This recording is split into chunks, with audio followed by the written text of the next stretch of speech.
الحمد لله نحمده ونستعينه ونستغفره ونؤمن به ونتوكل عليه ونعوذ بالله من شرور أنفسنا ومن سيئات أعمالنا من يهده الله فلا مضل له ومن يضلله فلا هادي له ونشهد أن لا إله إلا الله وحده لا شريك له ونشهد أن سيدنا وسندنا ونبينا ومولانا محمدا عبده ورسوله أرسله الله إلى كافة للناس بشيرا ونذيرا وداعيا إلى الله بإذنه وسراجا منيرا أما بعد فأعوذ بالله من الشيطان الرجيم بسم الله الرحمن الرحيم ذلك ومن يعظم شعائر الله فإنها من تقوى القلوب صدق الله مولانا العلي العظيم وصدق رسوله النبي الكريم ونحن على ذلك لمن الشاهدين والشاكرين والحمد لله رب العالمين. محترم سامعین،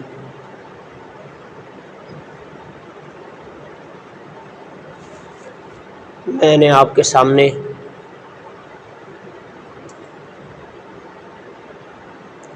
جو آیت مبارکہ تلاوت کی ہے،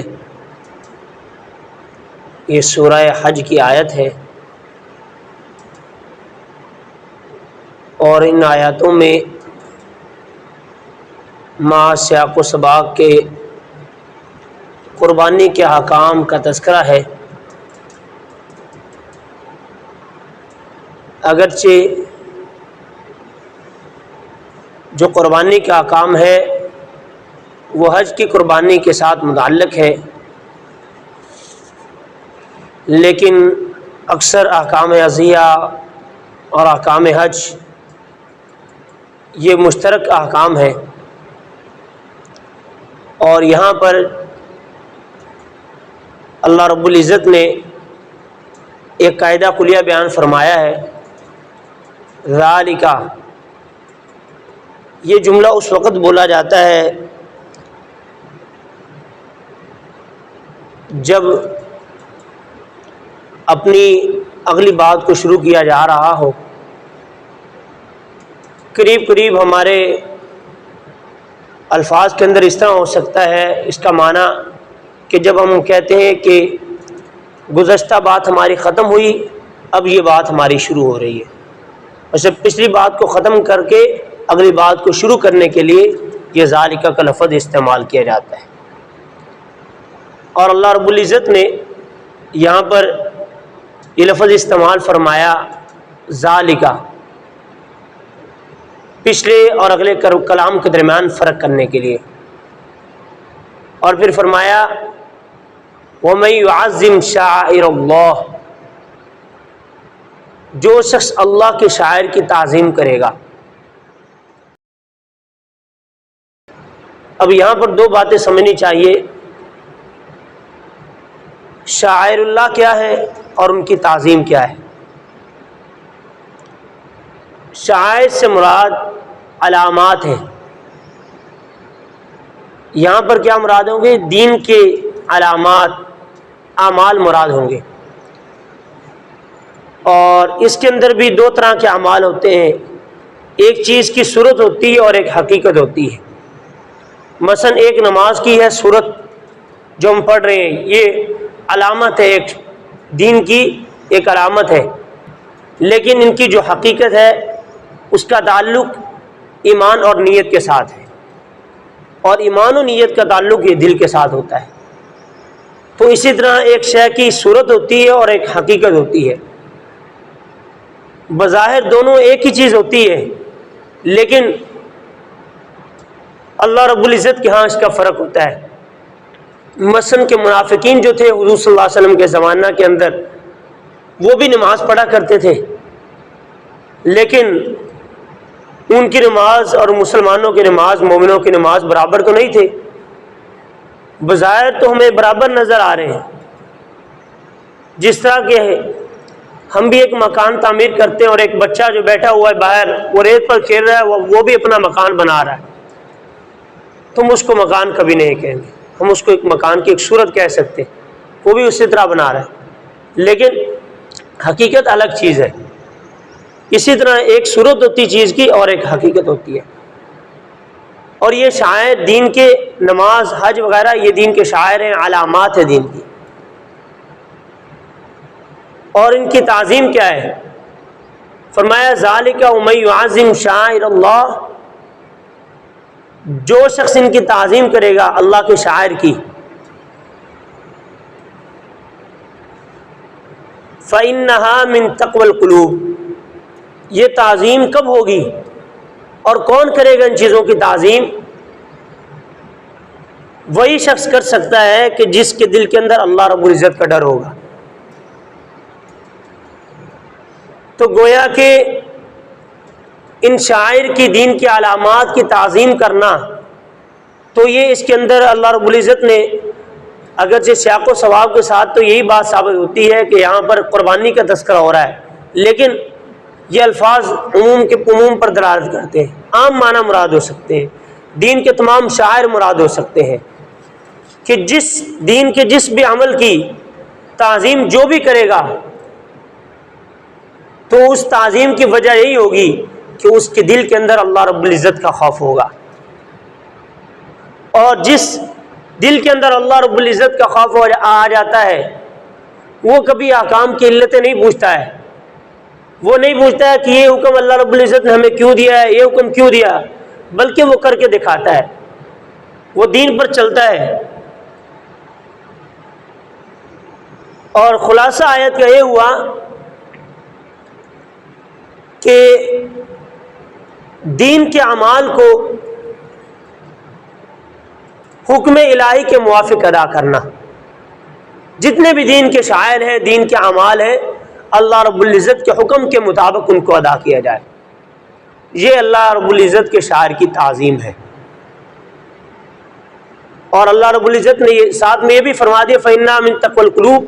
یہ دل کے تقوی کے ساتھ آئے گا، اور قلوب کا لفظ یہاں پر الگ سے استعمال کیا، کیونکہ تقوی کا جو تعلق ہے یہ دل کے ساتھ ہے، ظاہری الیہ کے ساتھ نہیں ہے تقوی کا تعلق۔ اور حضور صلی اللہ علیہ وسلم نے بھی تقوی کی جب بات فرمائی، اور تقوی کے ساتھ حضور صلی اللہ علیہ وسلم نے سینہ کی طرف اشارہ کیا، دل کی طرف اشارہ کیا، یعنی تقوی یہاں ہے، تقوی تو دل کے اندر ہوتا ہے۔ لوگوں کے کہنے سے انسان متقی نہیں بن جاتا ہے، کہ جس طرح کہ انسان کہے کہ میں نے داڑھی رکھ لی، میں نمازیں پڑھنے لگ گیا، میرے ہاتھ میں تسبیح ہے، تو لوگوں نے مجھے متقی کہہ دیا، مجھے اچھا انسان کہہ دیا تو میں اچھا انسان بن گیا، تو ایسا نہیں ہو سکتا ہے۔ تو لوگوں کے کہنے کی وجہ سے انسان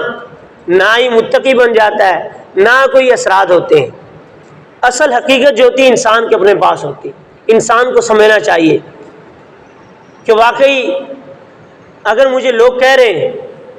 ہمیں تو یہ نہیں کہنا چاہیے کہ لوگوں نے اگر کسی کو اچھا کہہ دیا کوئی بھائی میں تو نہیں اچھا ہوں، نہیں، بلکہ کہ یہ دعا دیں کہ اللہ رب العزت آپ کی زبان کو مبارک کرے، اللہ تعالیٰ جس طرح آپ میرے بارے میں گمان کر رہے ہیں اللہ تعالیٰ مجھے ایسا بنا دے۔ اگر برا ہو تو بس اوقات بظاہر طور پر جواب دے دیا جاتا ہے اپنی بات، اپنے آپ کو چھپانے کے لیے، لیکن انسان کو آخر الگ سے سوچنا چاہیے کہ واقعی اگر میرے اندر یہ خامی ہو تو مجھے اس کو دور کرنا چاہیے، اپنی خامی کو دور کرنا چاہیے، اس کے اندر کوئی بری بات نہیں ہوتی ہے۔ اور لوگوں کے کہنے کی طرف توجہ نہیں دینی چاہیے کہ لوگ متقی کہہ دیں گے تو انسان بن جائے گا، متقی نہیں بنتا، بلکہ دل کا جو تقویٰ کا تعلق ہے وہ اللہ رب العزت نے دل کے ساتھ رکھا ہے۔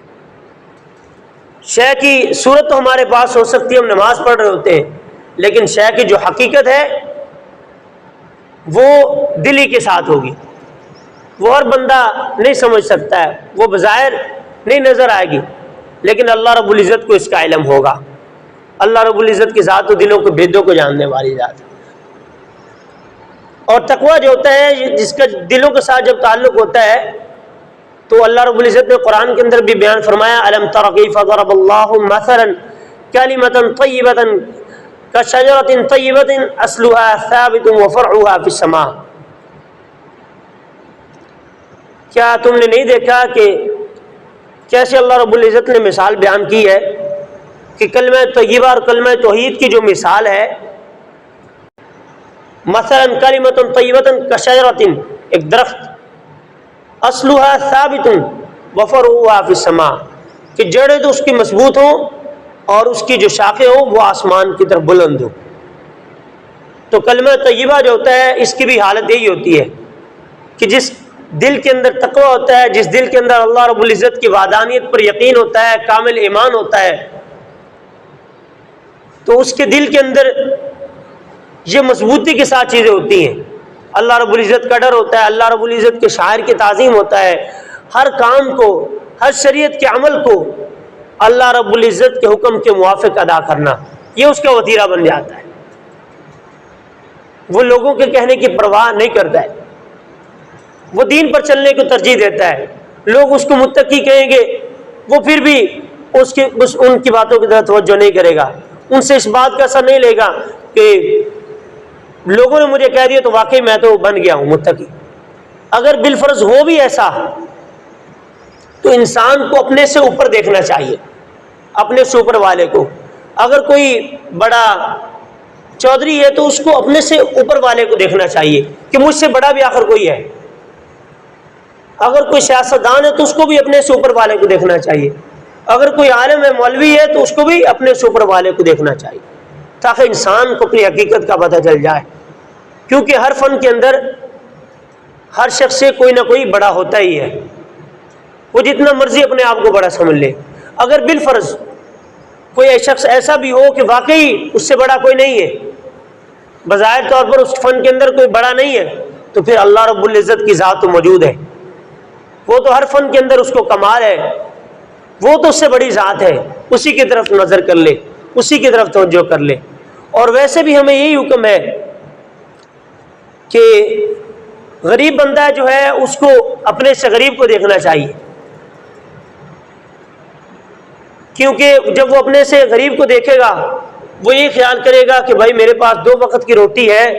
تو ایک غریب ہے جس کے پاس 1 وقت کی روٹی بھی نہیں ہے، تو اس پر اللہ تعالیٰ کو مجھے تو شکر ادا کرنا چاہیے۔ اور جو امیر بندہ ہے اس کے لیے حکم دیا اس طور پر کہ اپنے سے نیچے والے کو دیکھے کہ میرے پاس اتنی دولت ہے لیکن جو مجھ سے نیچے ہے اس کے پاس تو 2 وقت کی روٹی ہے، میرے پاس تو بہت ساری اضافی چیزیں بھی موجود ہیں۔ لیکن جب تکبر کی بات آتی ہے تو اس وقت انسان کو دیکھے کہ بھائی مجھ سے بڑے بہت ہیں،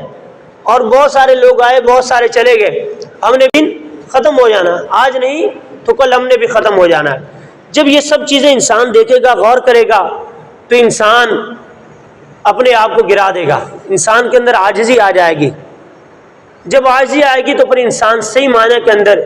اللہ رب العزت کے جو شاعر ہیں، اللہ رب العزت کے احکامات ہیں، ان پر چلنے کی کوشش کرے گا۔ اور کسی کو اپنے آپ کو کوئی انسان گندا کہہ دیتا ہے تو اس سے بھی کہنے سے انسان وہ گندا نہیں سمجھا جاتا ہے، وہ گندا نہیں ہو جاتا ہے۔ جس طرح کہ ایک بزرگ کہنے لگے کہ میں تو اللہ کی قسم میں تو بہت گندا انسان ہوں، وہ اپنے آپ کو غلط کہہ رہے تھے، تو ان کا جو ایک ماننے والا وہ تھانوی رحمۃ اللہ سے سوال کرنے لگا کہ حضرت فلاں بزرگ قسم کھا کر اپنے آپ کو غلط کہتے ہیں، تو وہ تو بزرگ نہ ہوئے، یا تو پھر انہوں نے قسم جھوٹی کھائی ہے یا پھر وہ بزرگ نہیں. تو فرمانے لگے کہ ان کی قسم بھی سچی ہے, وہ بزرگ بھی ہیں, کیونکہ اللہ رب العزت کی ذات کے سامنے کوئی بھی اپنے آپ کو بڑا نہیں سمجھتا ہے, اور ہر انسان گناہ گار ہوتا ہے. اللہ رب العزت کے سامنے وَلَهُ الْكِبْرِيَاءُ فِي السَّمَاوَاتِ وَالْأَرْضِ, حتیٰ کہ انبیاء بھی اپنے آپ کو اللہ رب العزت کے سامنے ہی سمجھتے ہیں, اپنے آپ کو کم درجہ کا سمجھتے ہیں. ان کو بھی پتہ ہوتا ہے کہ اللہ رب العزت کے سامنے ہماری حیثیت نہیں ہے اس طور پر کہ وہ خالق ہے, ہم مخلوق ہیں, ہم بھی اسی کے ماننے والے ہیں. اگرچہ انسانوں کے اندر ایک اللہ رب العزت نے انبیاء کے مقام رکھا ہے, ان کو ایک عزت بخشی ہے, وہ ایک الگ چیز ہے, لیکن اس طور پر کہ انبیاء بھی اللہ رب العزت کے سامنے اپنے آپ کو ہی سمجھتے ہیں. تو کوئی عام بندہ بھی اپنے آپ کو اس طرح کہہ دیتا ہے تو اس کے کہنے سے ہم اس پر حکم نہیں لگا سکتے, کیونکہ جو دل کی کیفیت ہے اللہ رب العزت کی ذات جانتی ہے. ہم نے تو ظاہری حکم لگانا ہے. ظاہری طور پر اگر کوئی ہمیں اچھا نظر آئے گا تو ہم اس کو اچھا کہیں گے, اگر کوئی برا بھی دیکھے گا تو پھر بھی ہمیں برا کہنے سے کوئی فائدہ تو نہیں ہوگا. کل کو اگر حقیقت کے اندر وہ شخص اچھا ہوگا تو کل کو ہم پکڑے جائیں گے. بظاہر تو ہمیں گندا وہ شخص لگ رہا ہے, لیکن حقیقت کے اندر اگر وہ شخص صحیح ہوا تو پھر کل کو ہم پکڑے جائیں گے کہ آپ نے اس کو برا کہا تھا, آپ نے اس کی غیبت کی, آپ نے اس کی چغلی کی, آپ نے اس کے بارے میں غلط بات کی, تو پھر آپ کو حساب دینا ہوگا. تو اس وجہ سے ان چیزوں کا بھی خیال کرتے رہنا چاہیے. اور اللہ رب العزت نے یہاں پر فرمایا وَمَن يُعَظِّمْ شَعَائِرَ اللَّهِ فَإِنَّهَا مِن تَقْوَى الْقُلُوبِ, جو بھی اللہ کے شاعر کی تعظیم کرے گا, اللہ رب العزت کے جو احکامات ہیں ان کو اس کی رضا کے موافق ان پر عمل کرے گا,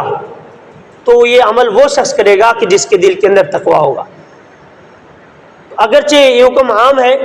لیکن قربانی کے بارے میں بھی یہ حکم ہو سکتا ہے. اور آج کل قربانی کے دن ہے, چند دن باقی ہیں. قربانی کے دن کو 10 ذی الحجہ کو قربانی ہوگی. تو قربانی سے پہلے جو چیزیں ہمیں سمجھنی چاہیے, قربانی کے اندر 2 چیزوں کی ہم سے غلطیاں ہوتی ہیں. بسا اوقات قبول ہونے کے اندر اور بسا اوقات قربانی صحیح بھی نہیں ہوتی ہے. قبول ہونے کے اندر جس طرح کہ ایک شخص نے کہہ دیا کہ میرے بھی 2 حصے رکھ لینا, کسی کو کہہ دیا, تو موقع پر وہ شخص کیا ہوا, موقع پر وہ شخص غائب, انہوں نے 2 حصے رکھ لیے. 2 حصے جب رکھے, موقع پر وہ ہوا غائب, تو اب بندہ تلاش کرنے لگے کہ کون بندہ ہے جو 2 حصے خرید لے. موقع پر انہوں نے ایک بندے کو تلاش کیا اور اپنا ہی اتحاد لڑایا کہ بھائی 2 حصے خرید لیتا ہے, اور اس نے گوشت خرید لیا. تو قربانی مقبول ہونے میں اس کے اندر تردد ہوا. بظاہر تو انہوں نے قربانی کر دی, کیونکہ قربانی کا جو مقصد ہوتا ہے یہ اللہ کے راستے کے اندر خون بہانا ہوتا ہے, نہ کہ قربانی کے مقصد گوشت کو خریدنا ہوتا ہے. قربانی کا اگر یہ مقصد 7 بندوں میں سے کسی ایک کا بھی اگر یہ مقصد ہوا کہ آج قربانی کا گوشت اپنے گھر لے جاؤں گا اور قربانی کے گوشت کی وجہ سے میں سب یہ کچھ کر رہا ہوں, اپنے پیسے لگا رہا ہوں گوشت کی وجہ سے, تو سب کی قربانی ضائع کر بیٹھے گا. اپنی تو کرے گا, دوسرے جو اس کے ساتھ حصہ دار شریک ہے تو ان کو بھی قربانی ضائع کر دے گا. تو اس وجہ سے اس چیز کا خاص خیال رکھنا چاہیے. نیک لوگوں کو اپنی قربانی کے اندر شریک کرنا چاہیے تاکہ ہماری بھی قربانی خراب نہ ہو سکے, کیونکہ قربانی کا جو ہمارا مقصد ہے وہ پورا نہیں ہوگا. اب یہاں پر انہوں نے مقبول قربانی کی جو قبولیت کے اندر جو چیزیں تھی اس کے اندر ان سے غلطی ہوئی کہ انہوں نے گوشت کے خریدنے کو ایک قربانی سمجھ لیا. یہی چیز ہمارے معاشرے کے اندر جو آج بہت ساری برائیاں پھیل رہی ہیں, لوگ ایک دوسرے کے ساتھ تعاون نہیں کرنا چاہ رہے, ایک دوسرے کی مدد نہیں کرنا چاہ رہے. اس کی وجہ یہی ہے کہ بعض لوگ تو کہتے ہیں ہمارے سود کے ساتھ ترقی ہوتی ہے, سود شریعت نے منع کر دیا ہے, اگر سود لین دین کا معاملہ کریں گے تو پھر اس سے بڑی ترقی ہوگی. تو ایسا نہیں ہے, کیونکہ نفع جو ہوتا ہے, جس چیز کے ساتھ ترقی ہوتی ہے وہ ایسی چیز ہونی چاہیے جس سے عام نفع ہو, سب کو نفع ہو, نہ کہ کوئی ایسی چیز ہو کہ جس سے چند لوگ تو نفع اٹھائیں لیکن دوسرے لوگ پریشان ہوں۔ سود کا جو معاملہ ہے تو اس سے وہی لوگ نفع اٹھاتے ہیں جو مالدار ہوتے ہیں، غریب طبقہ اس سے نفع نہیں اٹھا سکتا، وہ تو پریشان رہے گا۔ لیکن اگر شریعت کے لحاظ سے ہم دیکھیں کہ ہمارے اندر جو سود لیتے ہیں مسلمان، تو بظاہر تو ان کے پاس پیسہ آ جاتا ہے لیکن حقیقت کے اندر ان کو بھی ترقی نہیں ہوتی، کوئی ایسی آفت آتی ہے کہ سارا پیسہ ہی ان کا ضائع ہو جاتا ہے، اور دل سے اللہ رب العزت راحت کو کھینچ لیتے ہیں، سکون ان کے دل کے اندر نہیں رہتا ہے۔ لیکن اگر ہم سب یہ عہد کریں، ایک غریب بندہ ہے، وہ پریشان ہے کہ میرے ساتھ کوئی تعاون نہیں کرتا، مجھے کوئی قرض دینے کے لیے بغیر سود کے تیار نہیں، لیکن جو لوگ مسلمانوں میں بھی ہمدرد ہوتے ہیں، اللہ رب العزت نے ان کے دل کے اندر بھی خیر خواہی کا جذبہ رکھا ہوتا ہے، وہ چاہتے ہیں کہ ہم لوگوں کی امداد کریں، لیکن مسئلہ ان کو بھی یہ پیش آتا ہے کہ ہم کسی کو کچھ پیسے دے دیں گے قرض کے طور پر، پھر وہ واپس کرنے کا نام ہی نہیں لے گا۔ وہ اس پر پریشان ہے کہ بھائی دل تو بڑا کر رہا ہے کہ ہم اپنے بھائیوں کے ساتھ تعاون کریں، لیکن دے کر پھر لیں گے کیا اس سے، یہ تو دینے کے لیے تیار نہیں۔ آج ہمارے معاشرے کی خرابی یہ کہ بد معاملگی ہمارے اندر آ گئی کہ معاملات کو اپنے صاف نہیں رکھتے، کہ اگر کسی سے کچھ قرضہ لیا ہے تو اس کو ٹائم پر واپس کرنے کی کوشش نہیں کرتے، کسی کے ساتھ کوئی معاملہ کیا ہے تو اس کو جو معاملہ طے ہوتا ہے اس کے مطابق ادا کرنے کی کوشش نہیں کرتے، اس کے مطابق اس کو پورا کرنے کی کوشش نہیں کرتے۔ تو آج ہماری ترقی کے اندر رکاوٹ ہی ہے۔ اگر ہم اپنے معاملات کو صاف رکھیں تو ہم ترقی کریں۔ امیر بندہ بھی جو ایک مسلمانوں میں خیر خواہ ہے، وہ بھی ایک غریب بندہ کے ساتھ تعاون کرے، وہ کرتا بھی اس وجہ سے نہیں ہے، وہ قرض دے ہی نہیں رہا اس وجہ سے، وہ کہے گا کہ بھائی مجھے یہ واپس نہیں کرے گا، میں کیسے اس کو دوں۔ اور ہر انسان کے پاس مال ہوتا ہے، اپنی کوشش کرتا ہے، وہ بیچارے پتہ نہیں کتنی مشکل سے، جو بھی ایک امیر بندہ بھی ہے بظاہر تو ہمیں لگ رہا ہے کہ اس کے پاس بہت پیسہ آیا، لیکن اگر ہم اس کی محنت کو دیکھیں، اس کے پیچھے اس کی محنت کیا ہے، اور اپنی محنت کو اس کے ساتھ کمپیریزن کریں، مقابلہ کریں، تو ہم کہیں گے کہ بھائی ہم اس کے مقابلے میں کچھ نہیں۔ لوگ یہ تو دیکھتے ہیں کہ فلاں بندے نے گاڑی رکھ لی، فلاں بندے کے پاس اتنا پیسہ آ گیا، لیکن یہ نہیں دیکھتے کہ اس کی محنت اس کے پیچھے کتنی ہے۔ اگر اس کی محنت کو بھی انسان دیکھ لے تو انسان اس چیز کو بھول جائے کہ بھائی اس کے پاس پیسہ، وہ کہے کہ بھائی اس کی محنت ہے، ہمیں اپنا کام کرنا ہے، ہمیں اپنی محنت کرنی ہے، اور اپنے معاملات کو انسان کو صاف رکھنا چاہیے۔ معاملات اگر ہمارے ٹھیک ہوں گے تو پھر ہمارے ساتھ لوگ بھی تعاون کریں گے، لوگ بھی ہمارے ساتھ چلنے کی کوشش کریں گے۔ لیکن اگر ہمارے معاملات خراب ہوں گے تو جو ہمارے ساتھ تعاون کرنا بھی چاہتے ہیں، ہم کو ساتھ لے کر بھی چلنا چاہتے ہیں، تو وہ بھی معاملہ کرتے وقت ہم سے ڈریں گے۔ تو اپنے معاملات کو صاف رکھنے چاہیے۔ اور یہ جو شخص نے کیا کہ 2 حصے لے لیے، لیکن موقع پر قربانی کے جب گوشت تقسیم ہونے لگا، قربانی ہو گئی، تو اس وقت وہ بندہ ہی غائب تھا۔ تو اس وجہ سے اپنے معاملات کو انسان صاف رکھے۔ اور قربانی یہ تو ہوئی بات یہ کہ مقبول ہونے کے اندر ان سے غلطی ہوئی، اور دوسری چیز یہ ہے کہ بس اوقات قربانی کے صحیح ہونے میں تردد ہوتا ہے۔ وہ جس طرح کہ ایک شخص نے قربانی کے جانور لیا، اس کے اندر کوئی بھی عیب باقی نہیں تھا، بہت سارے عیب تھے، لیکن ہر عیب جو تھا وہ تہائی سے کم تھا، کیونکہ اگر کسی جانور کے اندر تہائی سے کم عیب ہو تو اس کی قربانی ٹھیک ہوتی ہے۔ عیب تو سب تھے لیکن تہائی سے کم تھے، تیسرے حصے سے کم تھے اس کے اندر۔ تو اب جناب صاحب نے کسی سے پوچھا نہیں، بس اس کی بیوی نے کہا کہ ٹھیک ہے قربانی ہو جائے گی تیری۔ تو لوگوں نے کہا کہ بھائی تیرا جانور ایسا ہے، کوئی جانور اچھا لینا چاہیے، کوئی اچھا جانور تلاش کرنا چاہیے، بہت سارے عیب ہیں۔ تو اس نے کہا کہ نہیں، میری بیوی نے کہا قربانی ہو جائے گی، کیونکہ اس کے اندر جو بھی عیب ہے وہ تہائی سے کم ہے۔ اور کتاب کھول کر دکھا دی، وہ شرح وقایہ کی جو فقہ کی کتاب ہے، اردو دکھا دی کہ دیکھ لو کہ تہائی سے کم ہے اس کے اندر، تہائی سے اگر کم ہوگا تو پھر قربانی ہو سکتی ہے۔ تو بظاہر طور پر تو وہ قربانی صحیح ہو، بظاہر طور پر اگر ایک مسئلہ کی روح سے، ایک فتویٰ کی روح سے اگر دریافت کیا جائے تو ایسے جانور کی قربانی ہو جائے گی، لیکن ایسا جانور اللہ کے راستے کے اندر کیوں قربان کرتے ہو کہ جس کی حالت ہی بہت بری ہے؟ اچھا جانور اللہ رب العزت کے راستے کے اندر قربان کرنا چاہیے۔ اگر ہمیں بادشاہ ہم سے کوئی جانور منگوائے، کوئی کام کہے، ہمیں قربانی کا کہے، یا کوئی کہے کہ میرے لیے ایک جانور لے کے آؤ، آپ جانور ایک بادشاہ کو گفٹ کرنے جا رہے ہو، تحفہ کے لیے دینے جا رہے ہو، تو آپ کبھی بھی ایسا جانور نہیں تلاش کریں گے جس کے اندر خامی ہو، بلکہ آپ ایک اچھا جانور تلاش کریں گے۔ تو پھر جو بادشاہوں کا بادشاہ ہے، جب اس کے راستے کے اندر قربانی کی جا رہی، اس کے سامنے اپنا ایک نذرانہ قربانی کا پیش کیا جا رہا ہے، تو کیوں ایسا جانور تلاش کیا جا رہا ہے کہ جس کے اندر بہت سارے عیب ہوں؟ تو اس وجہ سے ہمیں چاہیے کہ ایک تو شریعت کے اصولوں کے مطابق حصہ داروں کو شریک کیا جائے کہ کسی کی گوشت کی نیت نہ ہو، اور دوسری چیز یہ ہونی چاہیے کہ اچھا سے اچھا جانور تلاش کیا جائے، کیونکہ اللہ رب العزت کے لیے قربانی کرنی ہے، اللہ رب العزت کو بتلانے کے لیے، نہ کہ لوگوں کو دکھانے کے لیے، نہ لوگوں کو بتلانے کے لیے۔ اور اس کے اندر قربانی کے اندر ایک چیز کی اور بھی رعایت کرنی چاہیے کہ حصے جن لوگوں کے رکھے ان کا پتہ ہونا چاہیے۔ بس اوقات ہم کسی رشتہ دار کا حصہ رکھتے ہیں، ان کو علم ہی نہیں ہوتا، تو ان کو بھی بتا دینا چاہیے۔ اور ایک چیز اور بھی ہوتی ہے کہ میت کی طرف سے قربانی کرنا، تو میت کی طرف سے بھی قربانی کی جا سکتی ہے۔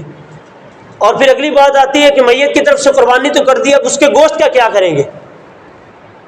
اگر ایک بندہ انتقال کرنے سے پہلے اس نے کوئی قربانی خریدی تھی، یا اس نے کہا تھا، وصیت کی تھی کہ میرے مرنے کے بعد تم نے قربانی کر دینی، تو جب اس کی قربانی آپ کرو گے تو اس کا جو گوشت ہوگا وہ سارا صدقہ کرنا واجب ہوگا، وہ کسی کو دینا واجب ہوگا۔ لیکن آپ ویسے عمومی طور پر ویسے ہی کسی کی میت کی طرف سے، اپنے رشتہ دار کی طرف سے قربانی کرنا چاہتے ہیں، تو اس کا حکم بھی تمہارے گوشت کے حکم کی طرح ہوگا کہ اگر چاہیں تو سارا خود ہی رکھ لیں، لیکن جو بہتر طریقہ ہے وہ 3 حصے کرے، ایک حصہ خود رکھے، ایک حصہ غریبوں کو دے، اور ایک حصہ جو عزیز و اقارب میں سے ہیں ان کو دے۔ اور میت کی طرف سے قربانی کرنا، تو اس کے اندر سب سے جو اعلیٰ ذات ہے ہمارے نزدیک، مسلمانوں کے نزدیک، وہ حضور صلی اللہ علیہ وسلم کی ہستی ہے اللہ رب العزت کے بعد، محسن انسانیت کہ جنہوں نے اپنی زندگی کو انسانوں کے لیے وقف کر دیا، اپنی امت کے لیے وقف کر دیا۔ تو ہمیں چاہیے کہ اگر ہمارے پاس اسے زائد ہو تو ہم ان کی طرف سے بھی قربانی کر سکتے ہیں۔ لیکن یہ نہیں ہے کہ ہم کہیں کہ ہم پہلا حصہ حضور صلی اللہ علیہ وسلم کا رکھیں کہ ہم سے ہو یا نہ ہو، نہیں، بلکہ پہلے اپنے ذمہ جو لازم ہے وہ حصہ کرو، اس کے بعد اگر حسب توفیق، جس بندے کی توفیق ہو، بسا اوقات